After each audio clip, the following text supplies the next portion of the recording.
Go ahead and sign in. You need a pen?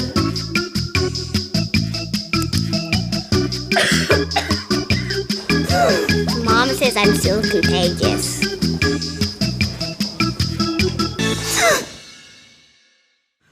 Skip the chaos and the germs. Log in to waitfromhome.com. See wait times at over 15 UMC clinics. And when it's time to come in, we'll call or text.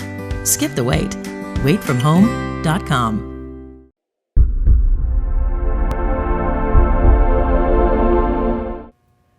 Welcome to Know Your Enemy, brought to you by UMC Health Systems. I'm Krista Pirtle. Texas Tech is getting ready to host number 12 Oklahoma State this weekend at 2:30 p.m. at Jones AT&T Stadium. Now, Texas Tech has not defeated Oklahoma State since 2008 when the Red Raiders, got a 56-20 win over the Cowboys.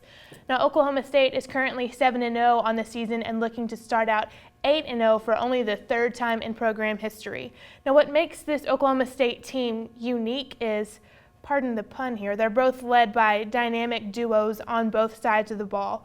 Offensively, they've got a great pair in Mason Rudolph and J.W. Walsh. Both of those names probably sound familiar, and that's because they're quarterbacks. Not many teams go with two different quarterbacks and rotating them in and playing to their strengths, as well as Oklahoma State has done so far this season. Now, Mason Rudolph is a true sophomore. Last year he was slated to redshirt, but then when Dax Garman went down with an injury, he was forced to start at Baylor last year, and that has been his only loss for the sophomore. His record at Oklahoma State is currently 9-1.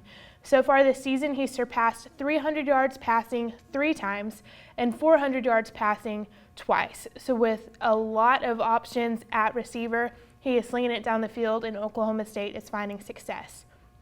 Now, when it comes to about third down and goal line situations, that's when fifth-year senior J.W. Walsh steps in and gets things going.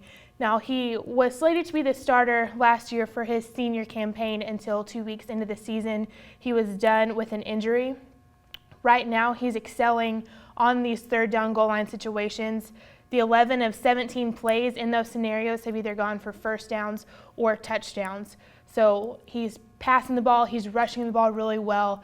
David Gibbs mentioned yesterday that Texas Tech still cannot defend the run like he wants them to. So the Red Raiders really need to get ready for what J.W. Walsh can do in those scenarios. Furthermore, he's got 45 plays of total offense. Of those only 45 plays, they've resulted in 78 points for the Cowboys. So whichever quarterback is in for Oklahoma State, Texas Tech really needs to be careful because they have a lot of weapons and they can do a lot of damage. Now, defensively, the Cowboys boast probably one of the best defensive end duos in the country in Emmanuel Ogbah and Jimmy Bean. Their 13.5 combined sacks on the season is one of the highest totals in the country. We talked about it yesterday at the press conference that through the first few games, Texas Tech was doing well, only giving up 2 sacks. The last 2 games, they've given up a total of 9 sacks. So the Red Raider offensive line really needs to watch out for these two. Now, Ogbah leads the Big 12 and is 5th nationally with 1.14 sacks per game. He's also got a ton of tackles for loss on the season, as does Jimmy Bean. And as always, the defense in the Big 12, it's not just the front line, it's not just the front 7, it's every layer in the defense. That's one thing that offensive coordinator Eric Morris said, that his offense needs to be ready for a big-time defense come Saturday. Now, there are a lot of different aspects that the Oklahoma State defense leads the Big 12 in. They lead the conference in scoring defense, total defense, rush defense, red zone defense, sacks, and tackles for loss. So with a high-powered offense as Texas Tech, we'll see how this battle goes on Saturday at Jones AT&T Stadium. Now, if you want more information on this weekend's game, you can check out LubbockOnline.com and RedRaiders.com.